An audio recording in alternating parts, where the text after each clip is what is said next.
Next question. The displacement time graph of a moving particle is as shown in the figure. The instantaneous velocity of the particle is negative at the point. So there are points C, D, E and F. तो आपको पूछा है कि कौन से point पे velocity negative होगा. तो इसके लिए आपको हमने जो velocity time graph, displacement time graph, ये सब हमने देखा था, ये सब पता होना चाहिए. You should remember always displacement against time. What do you understand by this? What constant? Displacement और time के ग्राफ में velocity position is constant, मतलब particle is at rest. What do you understand by this? Constant velocity, rate of change of position is same. हर एक second में particle equal distance travel करेगा, तो this is constant velocity. And positive. क्यों positive? Because angle is acute, less than 90. तो आपको पता होना चाहिए पोजीशन टाइम ग्राफ का स्लोप आपको देता है velocity which is tan theta, right. Theta less than 90 मतलब tan थीटा इज पॉजिटिव, मतलब positive velocity but constant value, क्योंकि थीटा कांस्टेंट तो tan थीटा भी कांस्टेंट, तो velocity is positive. Okay, then what do you understand by this? Velocity is increasing. Okay, then what do you understand by this? Object is going back to its origin. That means negative velocity. Negative only because of direction of motion is towards origin. Good. अब आपके पास जो graph दिया है, उस graph में you have something like this. अब आपको पता होना चाहिए, जो हमने बार बार देखा है, किसी भी पॉइंट पे अगर आपको स्पीड निकालना है तो उस पॉइंट पे आप ड्रॉ करोगे टेंजेंट. तो यहाँ पे ड्रॉ कर दिया टेंजेंट. तो डू यू सी टेंजेंट, इसका स्लोप पॉजिटिव है. मैंने आपको ऑलरेडी बताया था, ऐसे लाइंस का स्लोप होता है पॉजिटिव, ऐसे लाइंस का होता है जीरो, ऐसे लाइंस का होता है नेगेटिव, और ऐसे लाइंस का होता है infinity. Line parallel to x-axis has slope 0. Line parallel to y-axis has slope infinity.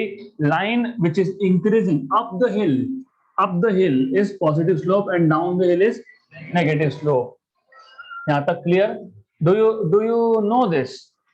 जिनको नहीं पता मैं वापस रिपीट करो. It is something that you learn in school. Yes, this is something that you learn in school. Slope मतलब आपको सबको school में इंट्रोड्यूस हुआ था, और स्लोप का आपको फॉर्मूला भी याद होगा. ये y, ये x, तो स्लोप आप बोलते हो y2 minus y1 upon x2 minus x1. अगर मैं ऐसा लाइन ले रहा हूं, दो पॉइंट ले लिए मैंने, दोनों पॉइंट के लिए y1 और y2 दे आर इक्वल, क्योंकि y1 भी वही a पॉइंट के लिए और y2 भी वही, मतलब y2 minus y1 is 0. x2 और x1 आर डिफरेंट. यहाँ पे ये x1 है, ये x2 है, तो x2 minus x1 is not 0 but y1 minus y2 is 0. Numerator 0 मतलब नंबर 0 मतलब स्लोप 0. तो line parallel to x axis मतलब स्लोप इज 0.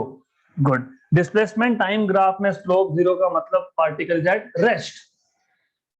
आगे अगर मैंने ऐसा लाइन लिया तो now x1 and x2 are same, है ना, and y2 and y1 are not same, लेकिन x2 माइनस x1 इज 0, लेकिन डिनोमिनेटर में क्या गया 0. जब भी डिनोमिनेटर में 0 आता है तो नंबर बिकम्स इंफिनिटी. तो slope of line parallel to y axis is infinity. तो ये बेसिक है, that you need to know. और अगर आपके पास ऐसा लाइन है तो पॉजिटिव स्लोप. क्यों पॉजिटिव स्लोप? क्योंकि y1 और ये y2, x1 और ये x2, तो यहाँ पे x2 greater than x1, y2 greater than y1, मतलब numerator positive, denominator positive. Negative कहां से आया? पॉजिटिव. तो दोनों पॉजिटिव पॉजिटिव, तो स्लोप भी positive. Now if I have a line something like this, अब इसमें अगर पहला पॉइंट, ये पहला पॉइंट है x1 वैल्यू, ये y1 value, then you have x2 value over here and y2 value over here. तो यहाँ पे x2 तो ग्रेटर देन x1 है, मतलब डिनोमिनेटर तो पॉजिटिव है, लेकिन यहाँ पे look here y2 is less than y1, तो y2 minus y1 is negative, तो ऐसे लाइन का स्लोप क्या आएगा? नेगेटिव। तो अगर आपके पास एक डिस्प्लेसमेंट टाइम ग्राफ दिया है समथिंग लाइक दिस, 3-4 पॉइंट दिए हैं, सी पॉइंट, फिर आपको बोला है डी पॉइंट, यहाँ पे डी पॉइंट है, here you have D point, then you have another point E point over here, then you have F point over here. आपको अगर स्पीड मतलब वेलोसिटी निकालना है तो क्या करते हो? पोजीशन टाइम ग्राफ का क्या आपको देगा? स्पीड स्लोप, मतलब उस पॉइंट पे क्या ड्रॉ करोगे? टेंजेंट। तो डी पॉइंट पे अगर मैंने टेंजेंट ड्रॉ कर दिया तो it becomes parallel to time axis, particle at rest, velocity is 0। अगर मैंने ई पॉइंट पे ड्रॉ किया तो नेगेटिव स्लोप। तो instantaneous velocity of the particle is negative at which point? E point, क्योंकि सी पे पॉजिटिव, एफ पे भी पॉजिटिव, डी पे 0, तो ई पे नेगेटिव। तो स्लोप यहाँ पे नेगेटिव होने की वजह से वेलोसिटी इज नेगेटिव। तो this was nothing but oral, just by looking at different points and drawing tangents. और ये पता होना चाहिए slope of line parallel to x-axis 0, parallel to y-axis infinity, up the hill positive, down the hill negative, done। तो इसमें लिखने का भी कुछ काम नहीं है। Next question, a ball is thrown vertically upwards. You're throwing a ball vertically upwards with a velocity of 20 meters per second from the top of a multi-story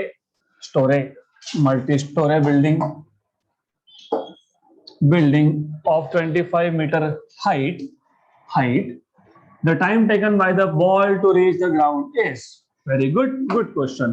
तो एक बिल्डिंग है जिसका 25 मीटर का हाइट है from the ground level, so this is the building and let us show ground level somewhere over here, this is ground level, good। अब इसके ऊपर से ऑलरेडी याद रखना, ये ऑलरेडी कितना? 25 मीटर। यहां से आपने एक बॉल को ऊपर थ्रो कर दिया, राइट। अब पहले तो ऊपर जाएगा फिर नीचे आएगा, मतलब ऊपर जाएगा मतलब ए से बी पे जाएगा, फिर बी से ग्राउंड पे आएगा सी पे, राइट। नाउ अगर आपको टाइम टेकन निकालना है, total time taken will be the time taken to ball for the ball to first go from A to B and then B to C, correct? Good। So A to B and B to C cases। Case number 1, so case number 1 from A to B, पहले ऊपर जाएगा मतलब against the gravity जाएगा, मतलब maximum height पे velocity will become 0, final velocity will become 0। Okay good. Initial velocity आपको दिया है क्या? 20, मतलब एक इस केस में इनिशियल वेलोसिटी इज 20 मीटर पर second and final velocity is 0। तो और आपको पता है कि यहाँ पे a इज -g क्योंकि इट इज गोइंग अगेंस्ट, तो यहाँ पे आप v1 equal to u1 plus a1t से t1 फाइंड कर लोगे, मतलब time taken to go from a to b। तो v1 is 0, this is 20, this is -g t1, तो आपको यहाँ से मिल जाएगा t1 equal to 20/g, g की वैल्यू 10 ले लो, 20/10 इट इज 2 सेकेंड। तो आपको पता लग गया कि a से b जाने के लिए टाइम है 2 सेकेंड। ओके मतलब नाउ ये तो हो नहीं सकता, ये 2 सेकंड में तो मैक्सिमम हाइट पे गया है, अभी नीचे आने के लिए टाइम लगने वाला है, वो नहीं हो सकता। उसके बाद ये भी नहीं हो सकता, क्यों नहीं हो सकता? ग्रेविटी इज अनबायस्ड, जितना टाइम ऊपर जाने में ए से बी, उतना का उतना वापस सेम लेवल पे आने में।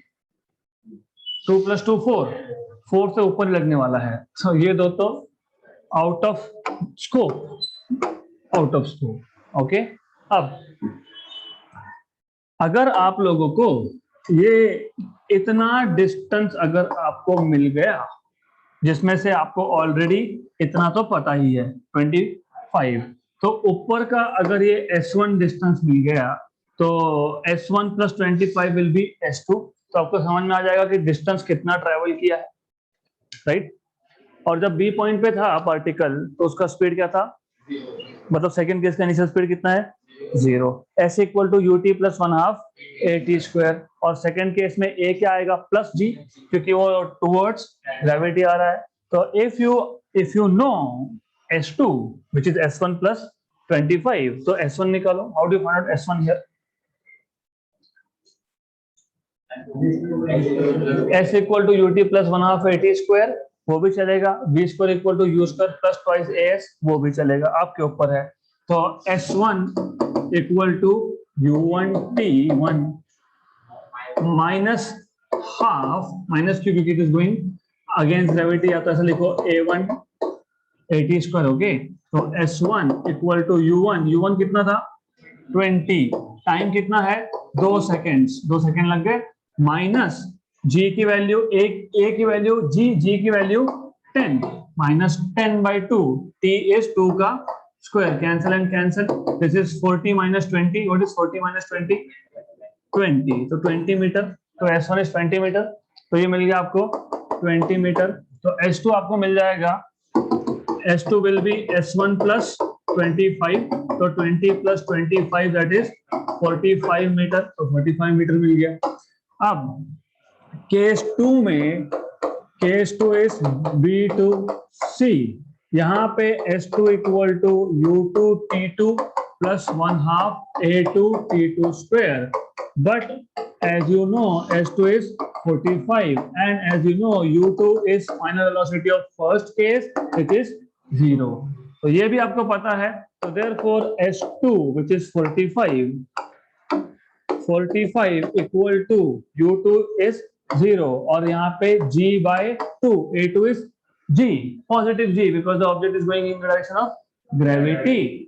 ध्यान यहाँ पे 1 मिनट के लिए भी ध्यान हटना नहीं चाहिए। हियर t2², ओके, तो therefore you have this as 45 × 2 = 90, और ये g यहाँ पे g = t2², so therefore you have 90/g की वैल्यू इज 10, t2², मतलब 1 and 9, तो t2 = 3 seconds, therefore total time 5, total time is t1 + t2, that is पहले 2 second ऊपर जाने में, फिर 3 सेकंड नीचे आने में, that is = 5 seconds। Option number C। So it was a very good and interesting question। Next question, easy। Match the column 1 with column 2। Instantaneous velocity को हम लोग डिनोट कैसे करते हैं, लिमिट ऑफ एवरेज, और एवरेज को कैसे डिनोट करते हैं, डेल्टा v/डेल्टा t। तो इंस्टेंटेनियस वेलोसिटी का नोटेशन क्या होगा, वेलोसिटी का, मैंने क्या बोला, इंस्टेंटेनियस वेलोसिटी को कैसे डिनोट करते हैं, limit of average velocity, what is average velocity, delta x/डेल्टा t। तो इंस्टेंटेनियस वेलोसिटी का नोटेशन है लिमिट ऑफ डेल्टा x/डेल्टा t as delta t tends to 0, मतलब A should match with S, A should match with S, option C, खत्म। This notations we have already discussed in theory classes and again in JEE NEET, so this is nothing but very easy thing। हो गया। Set number 2 का पहला question, a man walks on a straight road from his home to a market 2.5 kilometer away। So first of all you need to show this is home, this is market, the distance is total 2.5 kilometer, 2.5 kilometer। So a man walks from his home to the market which is 2.5 kilometer away with a speed of 5 kilometer per hour. Finding the market closed, he instantly turns back. Okay, and he's going away again towards home with a speed of 7.5 kilometer per hour. The average speed of the man over interval of time 0 to 40 minutes is equal to. Normally average speed निकालने के लिए क्या करते हो? Total distance upon total time. What will be the total distance here? 5 plus 5 kilometre. 5 kilometre मतलब what you are saying is ये आया, ये वापस गया, फिर ये वापस आया. 5 किलोमीटर कैसे होगा? You have to think logically. Total distance between home and market is okay, good. और इसका स्पीड क्या है पहले केस का? मतलब जब होम से मार्केट जाना तो कितना है? तो सबसे पहले क्या करो, केस वन जिसमें वो अपने घर से गया मार्केट, आपको दिया है डिस्टेंस, आपको दिया है स्पीड, आपको मिल जाएगा टाइम. तो how do you find out time? Distance upon speed. Distance upon speed. Distance कितना? 2.5. स्पीड कितना? 5. मतलब हाफ. मतलब उसको हाफ आवर तो 30 मिनट तो लग गए मार्केट तक पहुंचने में. आपको एवरेज स्पीड बिटवीन 0 to 40 बोला है. 40 मिनट में से 30 मिनट तो उसको मार्केट तक पहुंचने में ही लग गए, राइट? अब कितने मिनट बचे? 10. तो केस 2 में when he is going back from market to home, लेकिन पहुंचा कि नहीं पता नहीं, देखते हैं. We will check. Okay, तो कितना टाइम बचा है इसके पास? 10 मिनट्स. 10 मिनट्स मतलब कितने? 10/60 of a hour. क्यों? क्योंकि 1 hour is 60 मिनट, तो 1 minute is 1/60 of a hour. तो मिनट से आवर में जाना है तो डिवाइड बाय 60 करना पड़ता है. इजी है. एक 1 आवर में कितने मिनट्स? 60. तो 1 मिनट में कितने आवर? 1/60. 1/60. तो मिनट से अगर आवर में जाना होगा तो क्या करोगे? Divide by 60. This is 1/6. Okay, well bye the वे अब ये आ गया T2 आवर में. What is speed while coming back? 7.5 kilometre per hour. तो कितना डिस्टेंस कवर करेगा ये? V into T है ना. तो V to T2. V2 is 7.5. T2 is 1/6. This is 4 and 5. 5/4 is how much? 1.25 kilometre. मतलब उसका वो आधा ही पहुंचा. पहले तो मार्केट पहुंच गया वो 30 मिनट्स में. वापस आते टाइम वो हाफ डिस्टेंस क्रॉस कर पाया है. So it is at 2.5 में से आधा, 1.25 किलोमीटर फ्रॉम द मार्केट. तो ये S2 आ गया, ये S1 आ गया. जिनको अभी भी नहीं समझा है मैं वापस बता रहा हूं.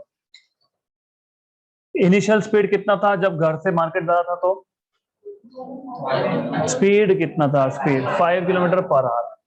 और कितना डिस्टेंस है? तो लॉजिकल है, आधे घंटे में पहुंचेगा. अगर आपका स्पीड 60 किलोमीटर पर आवर है और आपको 30 किलोमीटर दूर जाना है तो कितना टाइम लगेगा? हाँ, तो ठीक कैलकुलेशन किया है यहाँ पे, हाफ आवर. मतलब पहले 30 मिनट्स तो मार्केट तक पहुंचने में ही गए. मार्केट को बंद देख के टाइम पास नहीं किया. अगर चालू होता तो अंदर जाके कुछ लेता.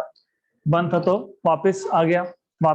तो अभी पहले तो आपको पूछा है कि 40 मिनट में उसका एवरेज स्पीड क्या होगा. 40 से 30 मिनट तो जाने में लग गए. बचे हुए 10 मिनट मतलब 10/60 ऑफ आवर, मतलब 1/6 ऑफ आवर, राइट? तो अब ये 10 मिनट में कितना डिस्टेंस कवर किया है पहले वो देखो. कैसे करोगे? Velocity into time. वेलोसिटी कितना? 7.5. टाइम कितना? 1/6. 7.5/6 is 5/4. 5/4 मतलब 1.25. तो सेकंड केस में डिस्टेंस कवर कितना हुआ? 1.25. आपको क्या पूछा है? आपको पूछा है एवरेज. एवरेज कैसे निकालते हो? Total distance by total time. तो एवरेज कैसे फाइंड करोगे? टोटल डिस्टेंस मतलब पहले केस का S1, दूसरे केस का S2 upon T1 plus T2. ये था 2.5, ये था 1.25, ये था 40 मिनट्स तो है. तो 40 मिनट डायरेक्टली लिख लो, या तो फिर 1/2 प्लस 1/6 करना पड़ेगा. एक ही बात है, 40 मिनट डायरेक्टली लिखो, 40 मिनट डायरेक्टली लिखो, 40 मिनट्स मतलब 40/60, तो ये आ गया आपका 3.75 एंड 2/3, ये जाएगा ऊपर ऊपर। 3.75 इंटू 3 कितना, 3.5 को 3 बार ऐड करते तो कितना होता है, 11.5 होता है। Very good. और ऊपर से जो 0.25, 1/4, एक चौथाई छोड़ दिया था, 3 बार छोड़ दिया था, 3 बार वापस ऐड करो, 12.25। Calculations always you need to do in your own mother tongue, fast होता है। इंग्लिश में करने सोचने जाओगे तो it will take time, this is why you need time. सीधा है ना, 3.75, तो मैं 3.5 ले लेता हूँ, 3.5 और ये 3 ऊपर आके मल्टीप्लाई होगा, कितना हो गया 3.5, 3.5, 3.5, 3 बार 11.5, राइट। ऊपर का 0.25 छोड़ दिया था, 3 बार छोड़ा था क्योंकि मल्टीप्लाई बाय 3 था, तो 3 बार ऐड करो 0.75, 11.5 और 0.75 इज 12.25, तो 12.25/2, correct, right. Average speed kilometre per hour. अब ऐसा ऑप्शन है क्या, है, कैसे है, कैसे है, इसको मल्टीप्लाई डिवाइड बाय 2 किया एक बार, तो 25/4, मल्टीप्लाई डिवाइड बाय 2 एक बार, 25/4 आएगा ना, हाँ बोल रहे हो। 12 और 12 कितना, 24, 0.25 और 0.25 कितना, 0.5। अरे 12.5 का डबल कितना होता है, 24, 12.5 का डबल 12.5, 25, ये 12.25 है, इसका डबल कितना होता है 24.5, तो जिसको आप 2 से मल्टीप्लाई डिवाइड कर लोगे तो ये आ जाएगा 24.5 पक्का बाय 4, और एक बार डबल किया तो 49/8, करेक्ट। ऐसा तो कुछ नहीं है, तो कहां गलती है फिर, ऐसा कुछ नहीं है।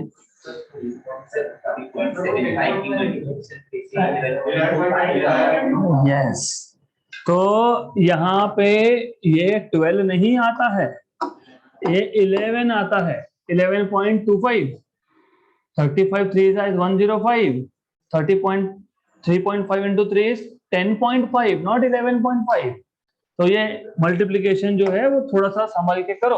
अभी आ गया आंसर आपका, अब बताओ 11.25 का डबल 22.5 और ये नीचे 4, और एक बार 2 से मल्टीप्लाई डिवाइड कर लो, कितना आएगा 45/8 kilometre per hour. So don't mess up in calculations.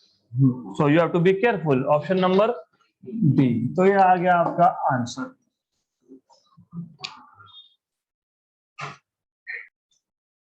Next question.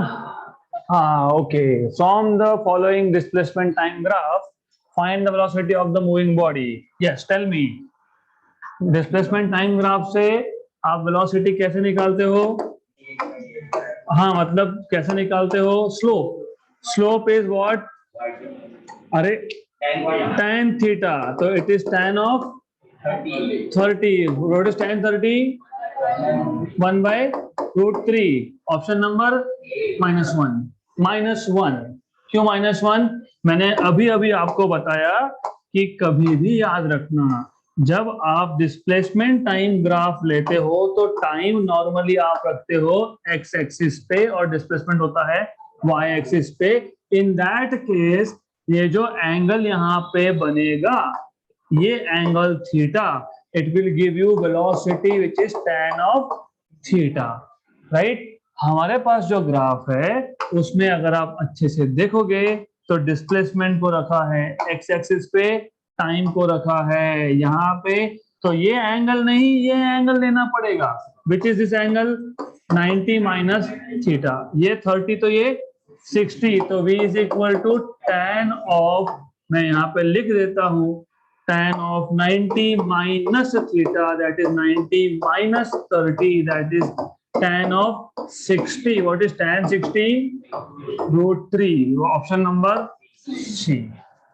तो डिस्प्लेसमेंट टाइम ग्राफ का स्लोप वेलोसिटी देगा कब? जब डिस्प्लेसमेंट होगा y एक्सिस पे, टाइम होगा x एक्सिस पे, आपने यहाँ पे एक्सिस को चेंज किया, तो इसका मतलब दो तरीके, एक तो ये फर्स्ट इज, ठीक है हमको ये 90 माइनस थीटा नहीं करना है, लेकिन by definition angle you always measured between time axis and that line, okay, time axis and that line, यहाँ पे डिस्प्लेसमेंट एक्सिस है और लाइन 30, तो ये एंगल 60, राइट। अदरवाइज आप बोल सकते हो यहाँ से 1 upon slope will give you velocity, from this graph 1 upon slope will give you velocity, 1 upon slope is tan theta, अब ले लो 30, what is tan 30? 1 by root 3, मतलब कितना आ गया फाइनली वापस से root 3, ठीक है वैसा भी ठीक है, but always be careful with axis, तो ये आ जाएगा 1 upon root 3 मतलब root 3, तो दोनों ही ठीक है।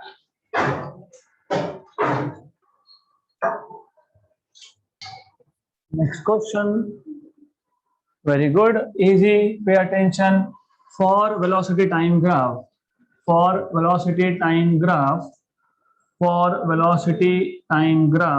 पहले चेक करो वेलोसिटी y एक्सिस पे है और टाइम जो है वो x एक्सिस पे है, correct. shown in figure below, the distance covered by the body in last 2 seconds, मतलब 5 से लेके तो 7 तक, तो last 2 seconds मतलब from 5 to 7, the distance covered in last 2 seconds of its motion is what fraction of the total distance covered by it in all 7 seconds? पहले question समझ लो, question में ये पूछा है कि आखिरी 2 सेकंड में जो पार्टिकल डिस्टेंस कवर करेगा वो टोटल डिस्टेंस कवर्ड का कितना फ्रैक्शन है, मतलब they are asking you ratio of total distance, मतलब distance covered in last 2 second upon total distance, right. Question समझा? यस, तो ratio of distance covered in last 2 second upon total distance. Do you remember velocity time graph से distance कैसे निकालते हो? Area under the curve, तो आखिरी 2 second में distance कैसे निकालोगे? एरिया ऑफ ट्रायंगल, तो जस्ट मिनट, ओके, तो distance covered in last 2 seconds is area of triangle CQD, is area of triangle CQD, which is equal to half base is QD into height is QC, this is 2, ये 2 आ गया, 7 minus 5 is 2, है ना, 7 minus 5, और ये आएगा 10, मतलब कितना 10, okay, metre kilometre metre, क्योंकि वेलोसिटी मीटर पर सेकंड में है तो metre. Total distance covered is total area, है ना, total distance is area of this trapezium, total area gives total distance covered, okay.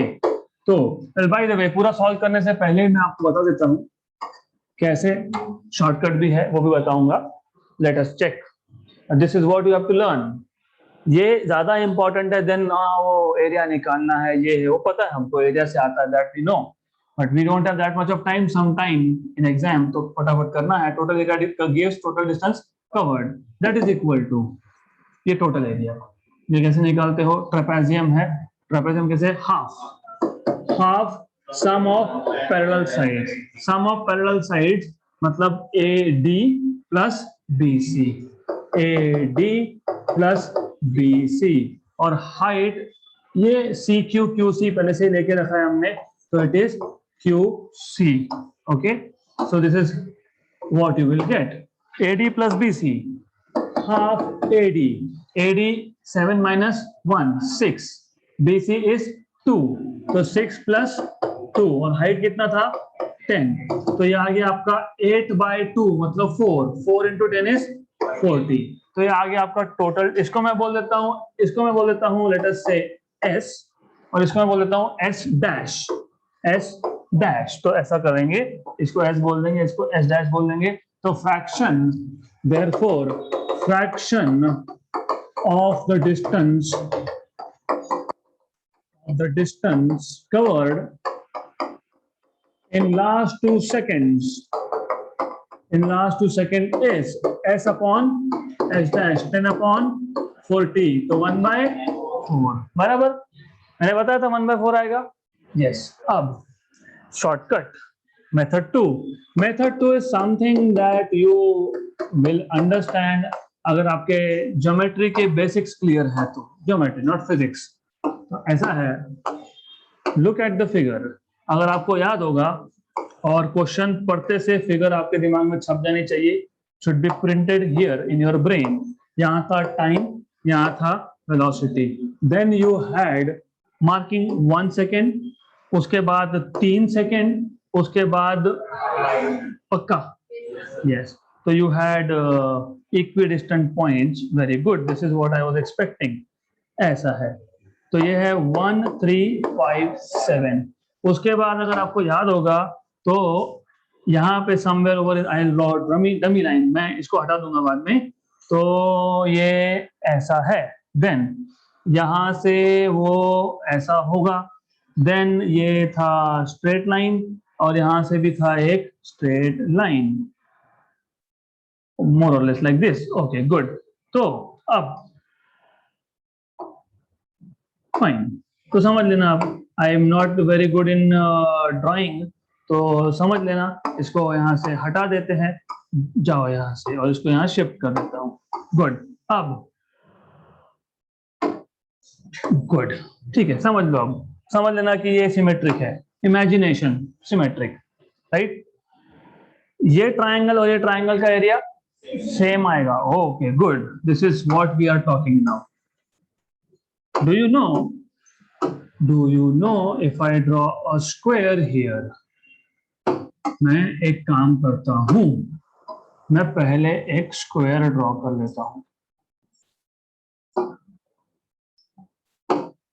Right, square, then मैं ऐसा करूंगा, इसका मिड पॉइंट और ये इसका मिड पॉइंट।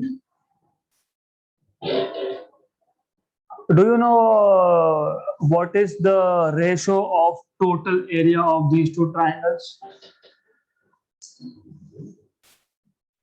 नहीं पता? नहीं पता, वेट, वापस से, wait, look at this diagram, pay attention at this diagram। इस ट्राइंगल को, कौन से ट्राइंगल को, CQD ट्राइंगल को अगर मैं उठा के, उसको उठा के मैं यहां पे रख दूं, if I do this something like this, right, तो भूल जाओ इसको, अब इट बिकम्स अ स्क्वायर मोर और लेस, या तो रेक्टेंगल, ठीक है, क्योंकि ये 5 - 1 इज 4 एंड दिस इज 10, तो रेक्टेंगल बन गया, राइट। अब रेक्टेंगल के मैंने कर दिए 2 इक्वल पार्ट्स, बराबर, ये था 1/2 और ये था 1/2, क्लियर। अब इस 1/2 के 2 पार्ट्स कर दिए,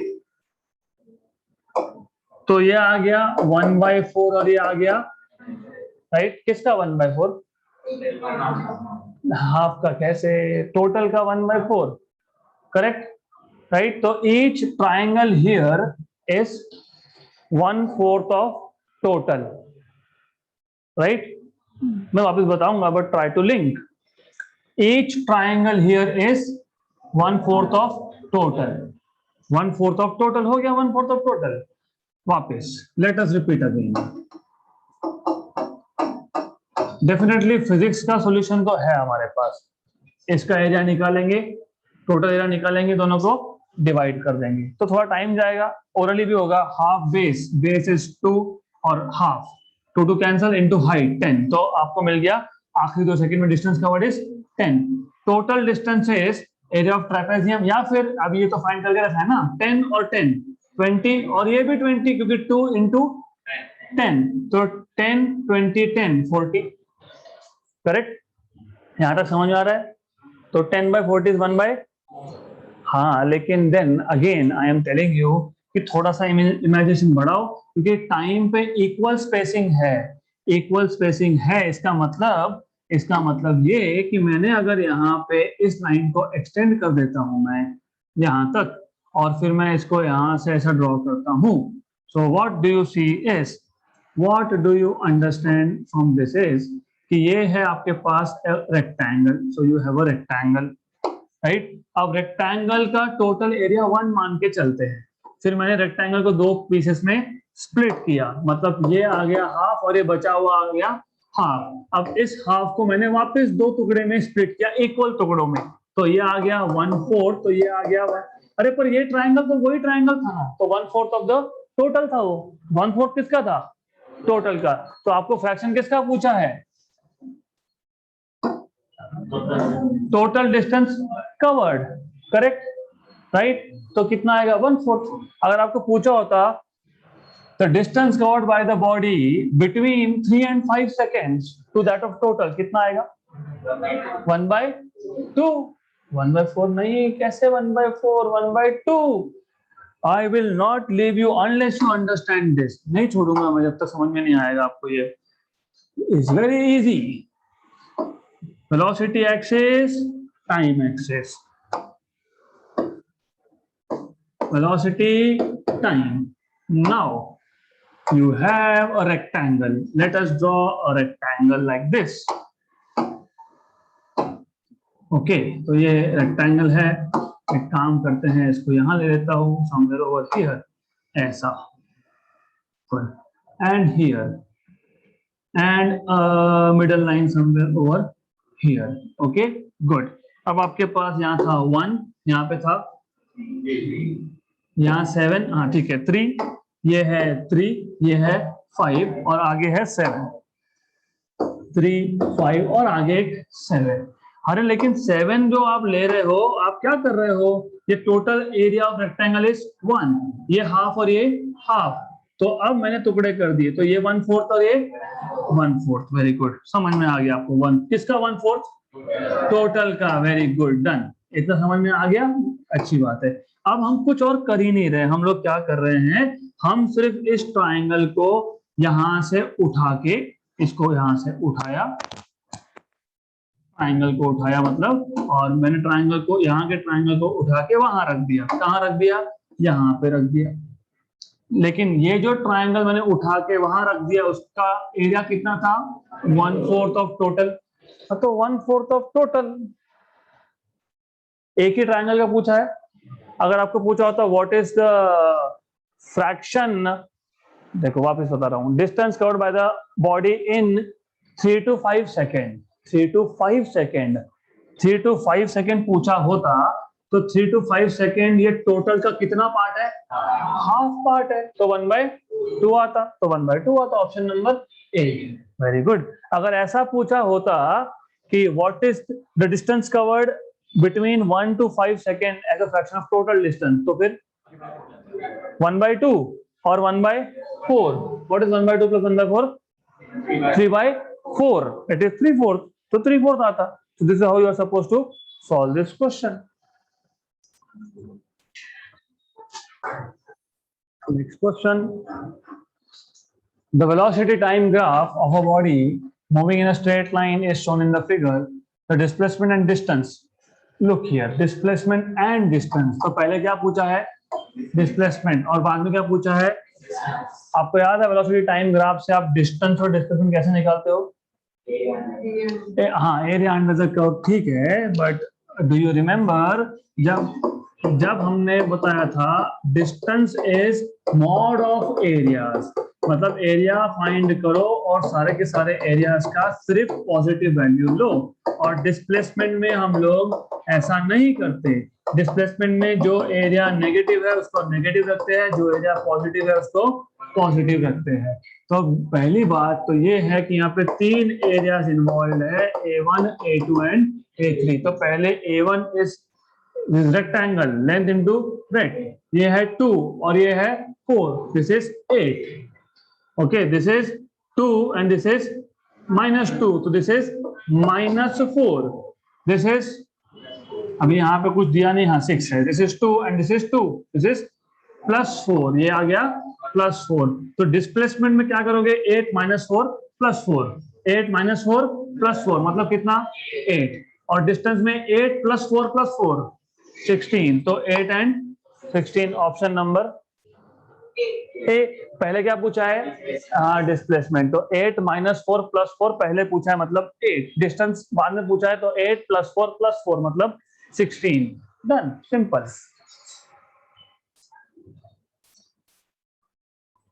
next question, a body A moves with uniform acceleration and zero initial velocity.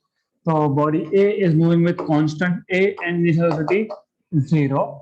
Another body B, ये A का है, तो A of A and U of A. Another body B starts from the same position, moves in the same direction with initial velocity of V. तो initial velocity यहाँ पे जो है वो है V, ओके। और आगे एक चीज वो बोली है, with initial velocity which is constant. Constant मतलब यहाँ पे वेलोसिटी चेंज होगा नहीं और यहाँ पे एक्सेलरेशन होगा नहीं, क्योंकि जब वेलोसिटी ही कांस्टेंट है तो acceleration is 0। The two bodies meet after a time t, the value of t is। एक चीज समझ लो, अब ये था दोनों का स्टार्टिंग पोजीशन। ऑब्जेक्ट 1 ने भी यहीं से स्टार्ट किया और ऑब्जेक्ट 2 ने भी यहीं से स्टार्ट किया। ऑब्जेक्ट 1 का इनिशियल वेलोसिटी था 0, लेकिन basically it is moving with constant acceleration, और ऑब्जेक्ट बी का जो वेलोसिटी है वो कांस्टेंट है बट एक्सेलरेशन इज 0, राइट। तो क्या होगा, थिंक, पहली बार जब वो स्टार्ट किए तब दोनों साथ में थे, फिर ये जो है ये 0 से स्टार्ट कर रहा है, मतलब ये आगे जा रहा था और इसने मोशन स्टार्ट किया विद एक्सेलरेशन। फिर next time they will meet at some other point, मतलब जब वो वापस मिलेंगे तो distance covered will be the same. Imagine real life situation है ये, आप और आपका दोस्त, आप खड़े हो, पीछे से दोस्त आया, जब एग्जैक्टली आपके साथ आया तब से मैं मेजर कर रहा हूँ, वो बेचारा कांस्टेंट स्पीड पे चलता गया वो, राइट, उसका ध्यान नहीं था कि आप वहां खड़े हो, ही जस्ट कीप गोइंग, राइट। तुमको तो दिख गया ना दोस्त है, पकड़ना है, भागो, राइट। फिर तुम अगर उसी की स्पीड से चलोगे तो पकड़ पाओगे क्या, यू हैव टू एक्सेलरेट, मतलब you have to cover exactly the same distance in time t as compare to your friend. समझ में आया ये, पक्का। इमेजिन, क्योंकि फिजिक्स ऐसा ही समझेगा, imagine you were standing here, a friend comes, he is moving with constant velocity, not changing velocity, right, उसका ध्यान नहीं था लेकिन तुम्हारा ध्यान गया, अरे वो दोस्त है मेरा, फिर you start moving with acceleration but your initial velocity was 0, उसको पकड़ना है, उसको मिलना है, तो जितना डिस्टेंस वो कवर करेगा उतना डिस्टेंस तुमको भी कवर करना पड़ेगा, मतलब distance covered by both will be the same. तो इस केस में SA और इस केस में SB should be equal then. But what is S? UT plus 1/2 AT square. So UAT plus 1/2 AAT square equal to UBT plus 1/2 ABT square, right?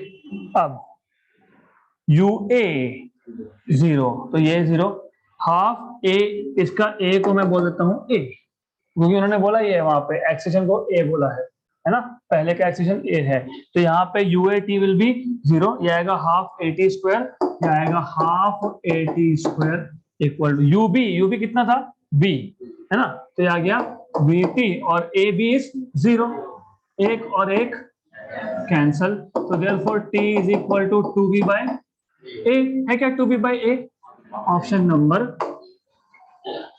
A, 2B by A. Yes, correct. So that's it for today.